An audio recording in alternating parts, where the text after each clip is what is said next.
రంజాన్ అనగానే మనందరికీ గుర్తొచ్చేది ఉపవాసాలు కదా. కాని నిజానికి ఈ పవిత్ర మాసం దానికంటే చాలా చాలా ప్రత్యేకం.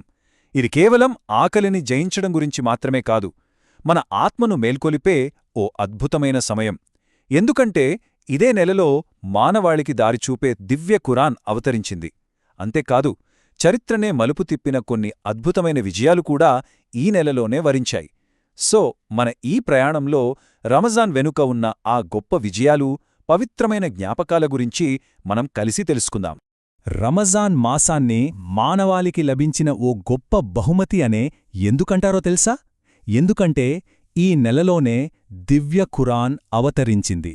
ఇది ఊరికే అక్షరాల కూర్పున్న పుస్తకం కాదు, ఇది అంతులేని జ్ఞానం, శాంతి, ఇంకా మన జీవితానికి సరైన మార్గం చూపించే ఓ దైవ కానుక అన్నమాట.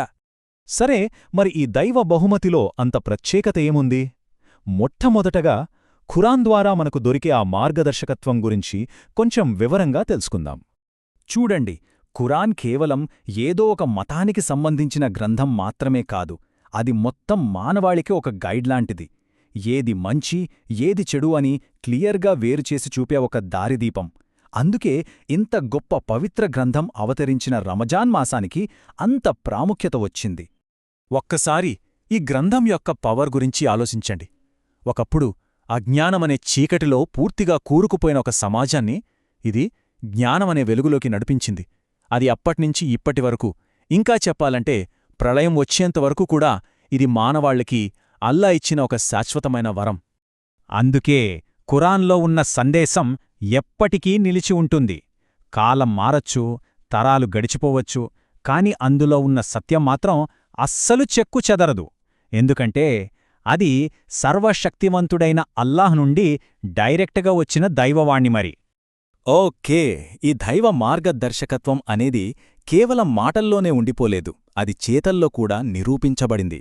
అంటే రంజాన్ మాసం కేవలం ఒక ఆధ్యాత్మిక మాసమే కాదు, అది కొన్ని చారిత్రాత్మక విజయాలకు కూడా సాక్షిగా నిలిచింది. మరి ఆ విజయాల కథేంటో ఇప్పుడు చూసేద్దాం.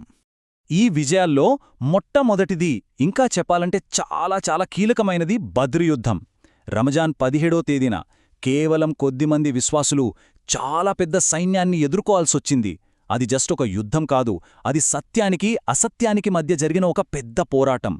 ఆ రోజు వాళ్లు సాధించిన గెలుపు వాళ్ల విశ్వాసానికి ఒక బలమైన పునాది వేసింది. అసలు ఆ విజయం వెనక ఉన్న అసలు సీక్రెట్ ఏంటంటే దైవ సహాయం. ఖురాన్లో చెప్పబడింది, బద్ర్ యుద్ధంలో మీరు బలహీనంగా ఉన్నప్పుడు అల్లాహ్ మీకు సహాయం చేశాడు. మరి ఈ మాటలు మనకేం చెప్తున్నాయి? మన దగ్గర ఎంతమంది ఉన్నారు, మన సంఖ్యాబలం ఎంత అనేది ముఖ్యం కాదు, విశ్వాస బలమే అసలైన శక్తి అని. అందుకే దేవుడికి తప్ప మరెవ్వరికీ భయపడాల్సిన అవసరం లేదని ఇది మనకు గుర్తుచేస్తుంది.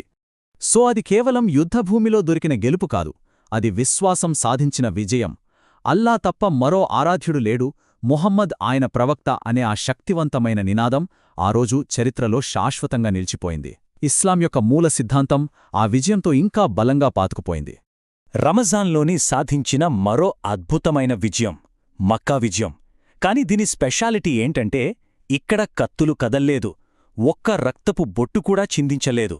ఇది ఆయుధాలతో సాధించిన గెలుపు కాదు, కరుణతో సాధించిన గెలుపు. ప్రవక్త ముహమ్మద్ సల్లల్లాహు అలైహి వసల్లం అత్యంత శాంతియుతంగా మక్కా నగరంలోకి అడుగుపెట్టారు. చరిత్రలో ఒక కొత్త అధ్యాయానికి శ్రీకారం చుట్టారు. ఇంకా విశేషమేంటంటే ఇది కూడా జరిగింది రంజాన్ నెలలోనే. అంటే దీన్ని బట్టి మనకు ఏమర్థమవుతుంది? అసలైన విజయమంటే ఏంటి? భూభాగాలను గెలవడం కాదండి, ప్రజల హృదయాలను గెలవడం. సత్యం, కరుణ అనే సందేశంతో వాళ్ల మనసుల్ని మార్చడం. రంజాన్ మాసం ఇలాంటి ఎన్నో హృదయ విజయాలకు సాక్షిగా నిలిచింది. సరే, బయట ప్రపంచంలో విజయాలు సాధించడం ఒక ఎత్తు, కాని మన అంతరంగంలో ఆధ్యాత్మికంగా విజయం సాధించడమనేది మరో ఎత్తు. ఇప్పుడు మనం రంజాన్ యొక్క అసలైన ఆత్మలోకి ప్రయాణిద్దాం. ఆరాధన, భక్తి ద్వారా మనల్ని మనం ఎలా గెలుచుకోవాలో చూద్దాం. ఒక్కసారి ఈ అద్భుతమైన దృశ్యాన్ని ఊహించుకోవడానికి ట్రై చేయండి. ప్రతి రంజాన్ రాత్రి దైవదూత జిబ్రయీల్ స్వయంగా ప్రవక్త సల్లల్లాహు అలైహి వసల్లం దగ్గరికి వచ్చి ఇద్దరూ కలిసి ఖురాన్ను పఠించేవారు. అది జస్ట్ చదవడం మాత్రమే కాదు, దైవ వాక్కులను లోతుగా అధ్యయనం చేసే ఒక పవిత్రమైన కలయిక. జ్ఞానం మీద, భక్తి మీద ఇంతకంటే గొప్ప ఉదాహరణ మనకింకేం కావాలి? అదే స్ఫూర్తితో రంజాన్ రాత్రులు తరావీ అనే ప్రత్యేక ప్రార్థనలతో నిండిపోతాయి. ప్రవక్త సహచరులు గంటల తరబడి నిలబడి ఉండేవారు. ఒకరు ఖురాన్ చదువుతుంటే మిగిలిన వాళ్లంతా ప్రతి ఒక్క పదాన్ని తమ హృదయాల్లోకి తీసుకుంటున్నట్టుగా అంత శ్రద్ధగా వినేవారట. వాళ్ళు కేవలం వినడమే కాదు, దాన్ని అనుభూతి చెందేవారు. ఆ దైవవాక్కులు వాళ్ల హృదయాలను తాకినప్పుడు వాళ్ల కళ్ళు కన్నీళ్లతో నిండిపోయేవట. వాళ్ళు ఏడ్చే శబ్దాలు కూడా వినిపించేవట. దైవ భయంతో వాళ్ల శరీరాలు చెమటతో తడిసిపోయేవి. నిజంగా ఇదే కదా అసలైన భక్తి అంటే. దేవునితో ఎంత లోతైన అనుబంధం ఉంటే తప్ప ఇలా జరగదు. అయితే వాళ్ల భక్తి కేవలం కన్నీళ్లతోనే ఆగిపోలేదు. ఆ దైవ జ్ఞానాన్ని నేర్చుకోవాలనే తపన, నేర్చుకున్నదాన్ని వెంటనే ఆచరణలో పెట్టాలనే పట్టుదల వాళ్లలో స్పష్టంగా కనిపించేది. వాళ్ల హృదయాలు వినయంతో నిండి ఉంటే వాళ్ల కళ్ళు జ్ఞానం కోసం ఆరాటపడుతూ ఉండేవి.